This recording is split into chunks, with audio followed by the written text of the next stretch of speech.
Even though the Omicron surge is on the decline, the Bay Area's blood supply remains at critical levels. Joining us now is Kevin Adler with Vitalant. First, for those who are not familiar with Vitalant, tell us about it and how many hospitals you work with. Sure. Vitalant is formerly known as Blood Centers of the Pacific. We have 6 donation centers in the San Francisco Bay Area region. We do over 100 community blood drives every single month. Vitalant is the sole provider of life-saving blood to over 45 Bay Area hospitals. So every donation is needed, every donation saves a life, and we need you to give blood as soon as you can. An absolutely needed source around here. So you mentioned during the holidays that the blood supply reached its lowest levels in more than 2 years. So how much blood do you have on hand right now? Typically we like to maintain at minimum a 4-day supply. And right now we're hovering around 3. About a couple days ago, we were below a 1-day supply. So, there's a constant need for blood, and it fluctuates every single day depending upon the demand from patients and hospitals.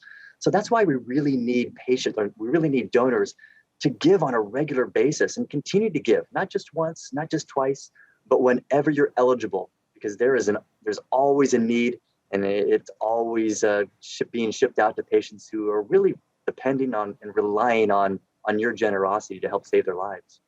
And how much of an impact did the Omicron surge have on the blood supply? The Omicron surge is still has a major impact on what we're doing. A lot of people, are testing positive still. They can't go to work. They're taking precautions. They don't want to donate. And on top of that, we have businesses and schools who bring in a far majority of our blood, and they're not holding blood drives at their place of business. They're not holding blood drives on campus. So we need people to step up and find a donation center or find another blood drive to give. It's really important for all eligible donors to give right now because, like I said, there is a constant need. And we may be, teetering around a 3-day supply right now, but that can dip in a heartbeat. And by the end of this week, we could be below a 1-day supply. And which blood type is needed most right now? All blood types are really needed, but there is a special need for type O blood types. One, it's the most common, type O positive, and then type O negative, that's the universal blood type. That blood type can be transfused into a patient without having to test their blood type. If there's any emergency, that's the blood type that doctors grab or surgeons grab at the drop of a hat when every second counts. So that's what we need the most, but all blood types are currently needed. And if you don't know your blood type, here's a great thing. If you don't know your blood type, if you've never donated before, come on in. You'll get a preliminary reading of what your blood type is right that very single day, right when you donate. So come on in if you don't know your blood type, and we'll tell it to you right then and there. All right, a lot of information for people to get. So you also collect platelets. How severe is the shortage there? Yeah, platelets are a really delicate balance because platelets, that's one of the components that we pull out of whole blood donations. But you could also donate just an individual platelet donation. You could also donate a plasma donation as well. But platelets are really critical in helping patients in need.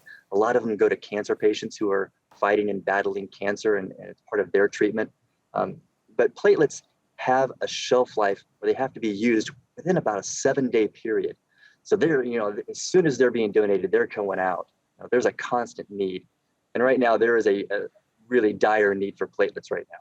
So if you want to learn more about becoming a platelet donor, visit vitalant.org, stop into a donation center and ask one of our helpful staff, and they'll tell you all the answers and everything you need to know about donating platelets. Gotcha. So in terms of percentage of population, how many people actually donate blood? Because it's probably a lot less than we think.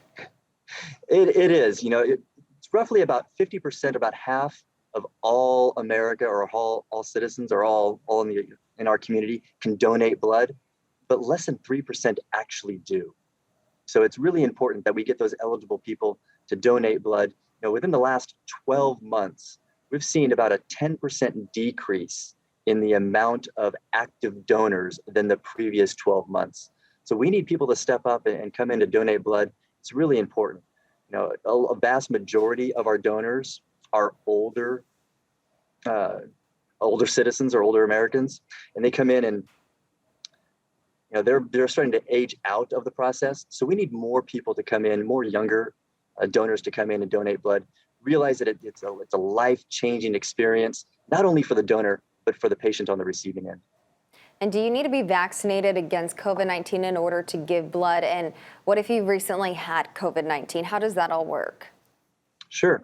No, whether you've been vaccinated for the flu or COVID, it doesn't matter. You can donate either way. We do ask, though, that if you've had COVID-19 or the symptoms, that you be symptom-free for at least 14 days before giving. And that's one of the great things about donating blood.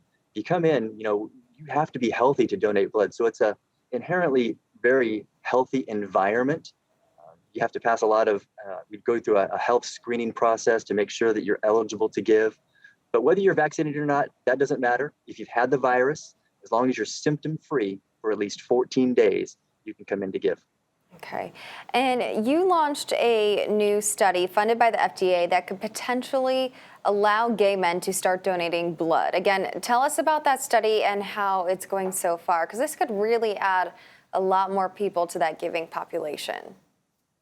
Sure, it's called the ADVANCE study. It's happening right now. What it does is it's a groundbreaking study to try to change the question system that finds eligible donors to give.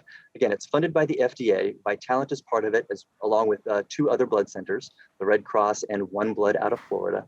And what it's doing is it's examining wants to examine the questions that are asked of donors, gay and bisexual men, about their sexual history, to possibly change the eligibility requirements of gay and bisexual men or those who have sex with men.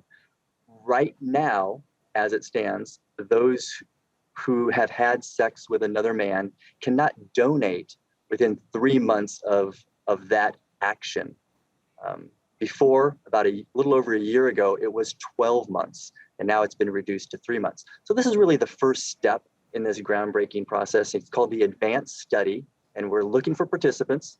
And there is a center in Oakland as well as in San Francisco where you can come in, sign up to be part of the study. Participants are paid for it, and it's encouraging. Vitalant, along with I'm sure many other blood centers, what we want is for more eligible people to give in a safe manner, as long as the region's blood supply remains safe as well. All right, well, how can people sign up to donate blood?